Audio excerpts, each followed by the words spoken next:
Sunday school teacher, I appreciate you joining us for our time of study and preparation. I'm Tim Smith with Sunday School University, and we're going to begin a new series today, and we're going to be looking at 1st and 2nd Kings over the next 3 months. And so we're going to be in the Old Testament, and so that's a little bit different and sometimes a little bit challenging. We're not going to get through every chapter and every verse, but we are going to hit the high points, general themes that we see in 1st and 2nd Kings. So in your notes, I've given that to you. And again, we're working on the lesson for Sunday, June 5th, but I've given you in your outline some introductory thoughts about 1st and 2nd Kings. And basically, what we see in these two books is a history of about 400 years. And so we're going to cover a lot of ground in 3 months. The two books provide us a glimpse into what happens when God's people live up to His expectation.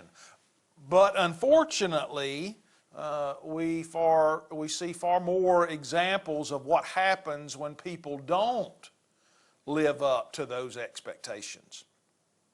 In 1st and 2nd Kings, we will see the dangers of compromising, of assuming God's blessings just because of who we are, and we'll also see what happens when we ignore God altogether, because that's what we see in this writing, in these two books. But we also see that God offers forgiveness and hope to those who turn to Him in repentance. We're going to see that time and time and time again here in 1st and 2nd Kings. His forgiveness should stir up our gratitude and motivate us to live a life that honors Him and obeys Him. The stories recorded in 1st and 2nd Kings provide a national history for the Jews who were living in exile in Babylon. And that's basically the purpose, the time frame that this was written. And so let's look at this. The first lesson is entitled Granted, and we're going to be in chapter 3 and look at verses 4 through verse 15. The 1st and 2nd Kings, of course, begins, we see David, and the political movements were swirling around the impending death of King David. Adonijah positioned himself. This was the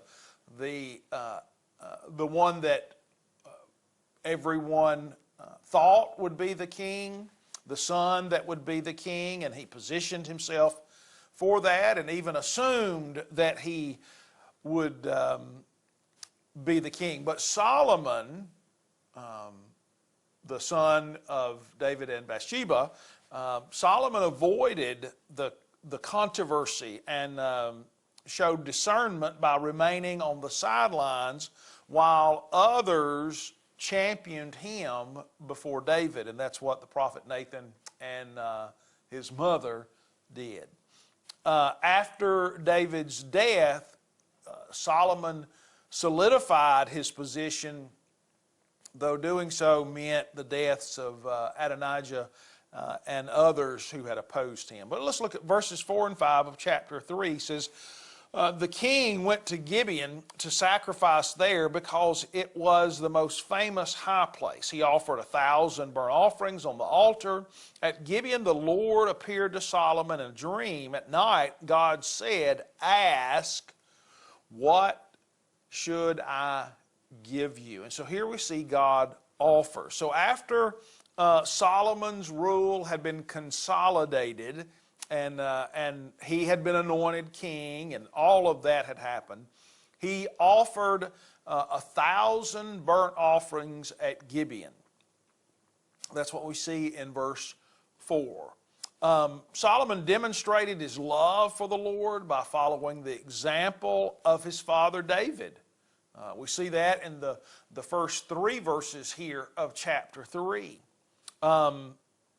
He walked in the ways of the Lord. Now, Gibeon, that talks about where that is, and it says that it was a special place, most famous of the high places.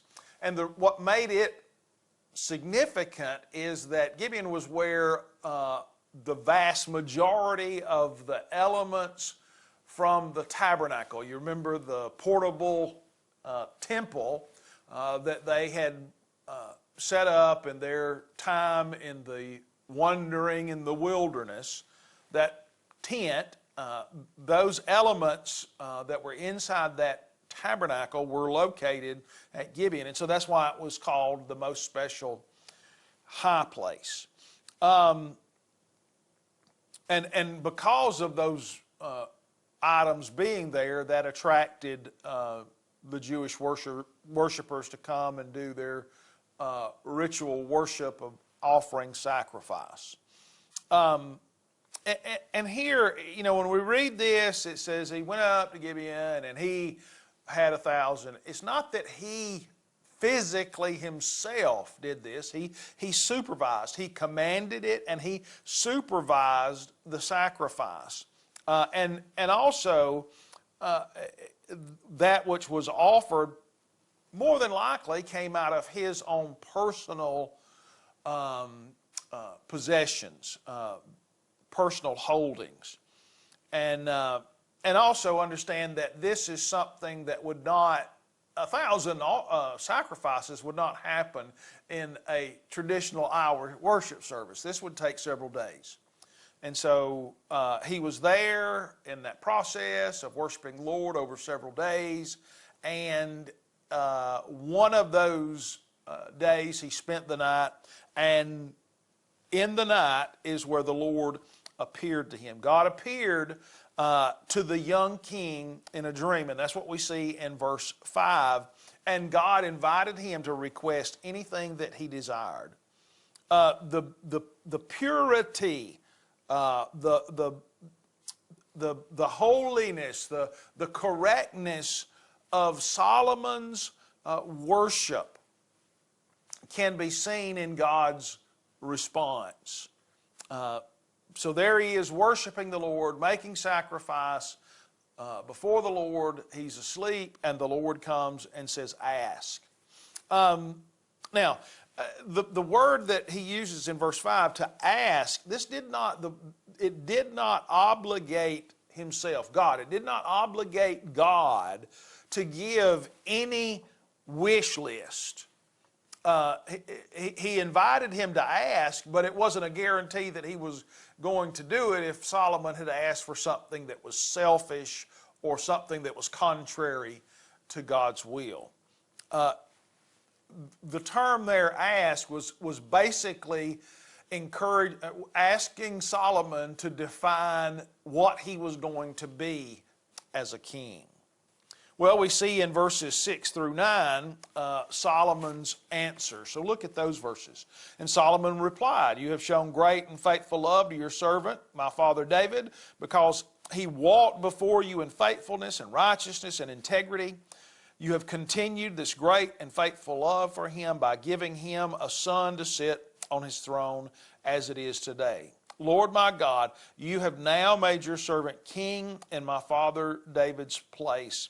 Yet I am just a youth and have no experience in leadership. Your servant is among your people you have chosen, a people too many to be numbered or counted. So give your servant a receptive heart to judge your people and to discern between good and evil. For who is able to judge this great people of yours? So in verse 6, Solomon noted God's love for David and David's faithfulness toward God. This young king was not overwhelmed by this encounter with God. Usually, as we read the Old Testament and even in the New Testament, when God speaks or God comes close or an angel, there's a shock. Well, evidently he had a close relationship with God. Solomon loved God, but he was also captivated by God's love for his father. He had seen God's love for David, and he had heard about God's love from his father. God had given mercy to David, and because of that love was unequaled. When he talks about the great love, the greatness of the king, the greatest king in Israel's history, was a slave to the Lord. That's what Solomon uses to describe his father, the great king. Solomon described his father's relationship with God as faithful, believing in God and living it out. He described it as righteousness. And he's talking about there the treatment of others and how he made decisions. And he talked about integrity. Even in David's innermost areas of his life, he was true to God. David had several sons, but God chose Solomon, and that's what Solomon is saying here, that God is responsible for that decision. Now, as we move on, verses 7 and 8, we see Solomon's humility. As he made this announcement, as he talked with God, he says, "My God." He did not presume on a relationship of his father. He didn't say, "Well, you know, you were God, you were Daddy's God." No, he says, "You're my God." Such humility. And again, he talks about himself being a servant. He says, "I'm a youth," and he says, "I have no experience in leadership." And so he makes the request.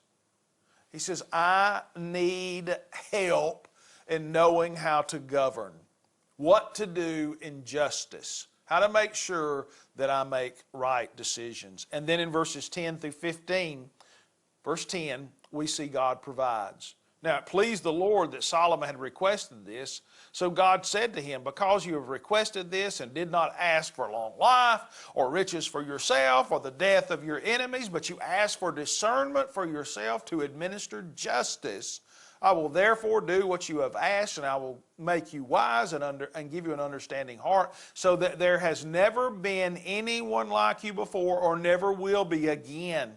In addition, I will give you what you did not ask for, both riches, honor, so that no king will be your equal during your entire life.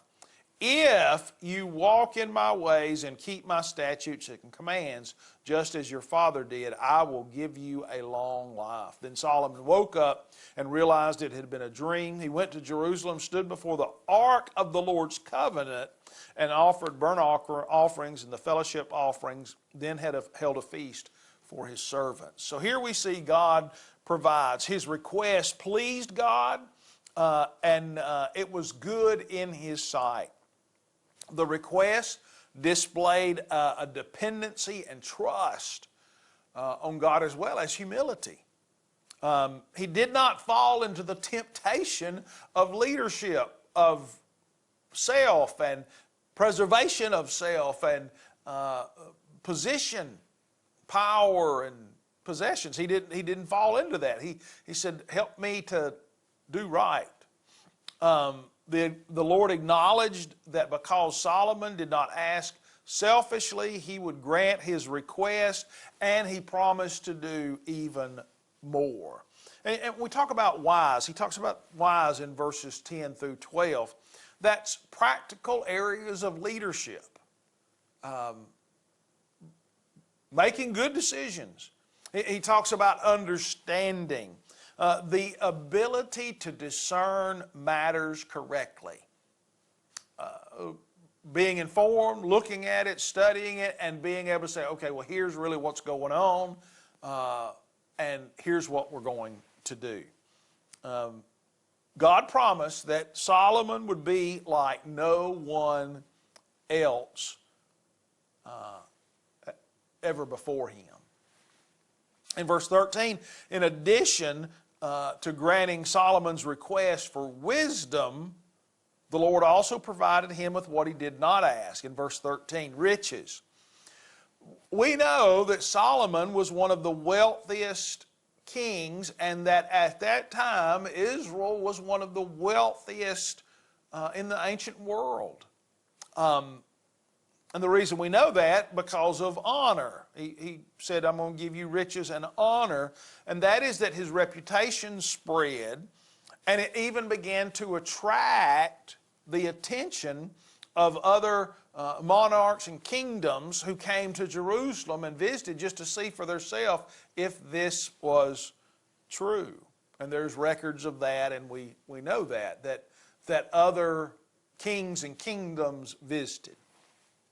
Well, in verse 14, like God's covenant with Israel and David, he promises to take care of Solomon if he does what he needs to.